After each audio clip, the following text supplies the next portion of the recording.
Assalamualaikum warahmatullahi wabarakatuh. Perkenalkan, nama Abdi Nurhanisa, Abdi di kelas 12 IPS 2 SMN Hiji Palimanan. Di dia, Abdi bakal ngabahas materi bahasa Sunda ngenaan panyungsi basa. Dan salah satu materi yang bakal dibahas detail adalah tentang minawoh carita wayang atau mengenali cerita wayang. Carita wayang nyaeta carita anu sok dilalakonkeun dina pagelaran wayang. Jadi cerita wayang ini sering dimainkan dalam sebuah pagelaran wayang atau pertunjukan wayang. Ari wayang teh robahan tina kecap bayang atawa bayang-bayang anu hartina kalangkang. Dina pagelaran wayang kulit nu sok dilalajoanana teh biasana sok kalangkangna ku katemong tina kelir layar. Ku ayana cahaya tina balincong tea. Jadi, kata wayang ini merupakan perubahan dari kata bayang atau bayang-bayang yang dalam bahasa Sundanya disebut sebagai kalangkang. Selanjutnya, lalakon wayang teh rupa-rupa gumantung kana warna wayangna. Warna ning wayang anu kungsi hirup di Indonesia diantarana wae. Jadi, pertunjukan wayang itu berbeda-beda tergantung pada warna wayangnya. Warna wayang yang ada di Indonesia itu diantaranya yang pertama, wayang purwa. Purwa teh robahna tina parwa nu hartina mimiti. Jadi wayang purwa ini, kata purwa ini merupakan perubahan dari kata parwa yang artinya pertama. Biasana lalakonna dibagi jadi sababaraha parwa, nyaeta lalakon Mahabharata jeung Ramayana. Jadi biasanya cerita dalam wayang purwa ini dibagi menjadi beberapa purwa, yaitu cerita Mahabharata dan cerita Ramayana, serta tuluy dianggap wayang kulit nu mimiti diayankan di Pulau Jawa. Yang kedua, ada wayang gedong. Wayang kulit keneh nu ngalalakonkeun cerita Panji. Jadi wayang kulit ini masih menceritakan cerita Panji, seperti lalakon Panji Semirang. Terus yang ketiga, ada wayang titi. Motehi nyaritakan lalakon ti negeri Tiongkok. Jadi dalam wayang titi ini tuh menceritakan cerita di negeri Tiongkok. Yang keempat, wayang beber. Lalakonna digambar dina lawon, tuluy dibeberkeun. Wayang beber ini ceritanya digambarkan di atas kain atau kertas gambar. 5. Wayang kritik. Cara wayang golek tapi laletik, ditanggapna ti beurang. Wayang kritik ini terbuat dari kayu, mirip dengan wayang golek tetapi bentuknya pipih. Yang keenam, wayang krucil. Cara wayang golek keneh di Surabaya disebut wayang kritik. Lalakonna Amir Hamzah, Umar Maya, dan sebagainya. Wayang krucil sesuai kayak namanya nih, krucil artinya wayang ini tuh wayang kecil, bentuknya sama seperti wayang kritik yaitu pipih.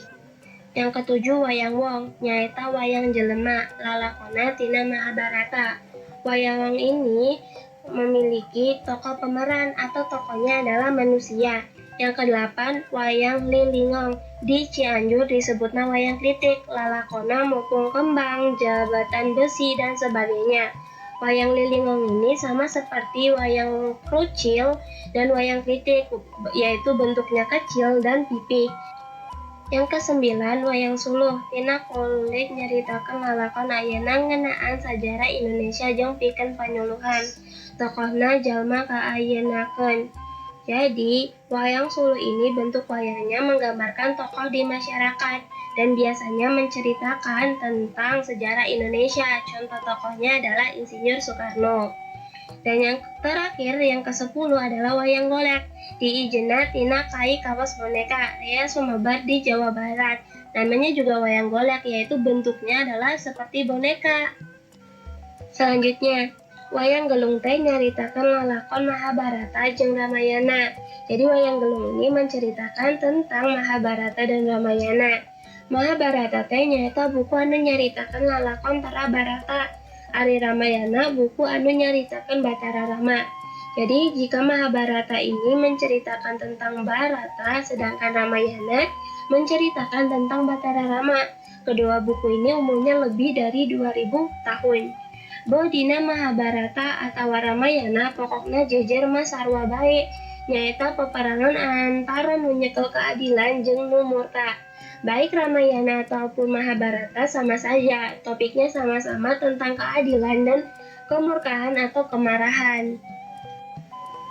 Dina Mahabharata anu nyekel keadilan teh Pandawa, ari anu murka nyaeta Kurawa. Sedangkan dina Ramayana anu nyekel keadilan teh Batara Rama, ari anu murka nyaeta Prabu Rahwana atau Dasamuka. Pihak nu nyekel keadilan salawasna diasup ku titisan Batara Wisnu. Dina Mahabharata titisan Batara Kresna, ari dina Ramayananya Rama. Artinya, dalam Mahabharata keadilannya itu ditujukan kepada Pandawa dan kemurkaannya ditujukan kepada Kaurawa.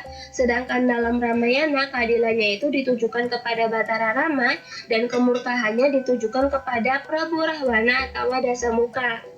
Nah, dalam pihak keadilannya itu merupakan titisan Batara Wisnu. Dalam Mahabharata titisannya adalah Batara Kresna dan Ramayana titisannya adalah Rama.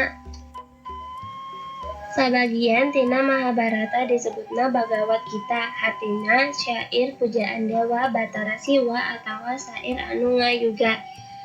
Sebagian cerita Mahabharata itu disebutnya Bhagavad Gita yang mempunyai arti sebagai syair pujaan dewa Batara Siwa atau syair ngayuga.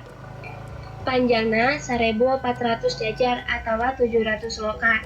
Isina nyaritakan paguneman antara Batara Kresna jeung Arjuna dina meme perang Baratayuda di Tegal Kurusetra. Lantaran Arjuna ngerasa sedih kudu perang jeung dulurna. Eta perang lilina 18 poe.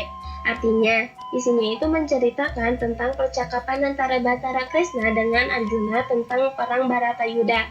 Arjuna merasa sedih lantaran dia itu harus berperang dengan adiknya sendiri. Perang ini berlangsung selama 18 hari. Selanjutnya, carita wayang anu nyokot babuna tina Mahabharata atau Ramayana disebutna carita galur atau lalakon galur. Contoh lalakon Pandawa di Perdana, Bale Si Gala-gala, jeung Babat Alas Amer tina Mahabharata. Lalakon anu menduta, Rama Tambak, jeung Kumbakarna gugur tina Ramayana. Pikeun contoh anu sanes ajeun tiasa maca nyalira. Carita wayang teh asalna ti India. Asup ka urang mareng jeung asupna agama Hindu. Terus mekar jeung nerekat nepi ka kiwari.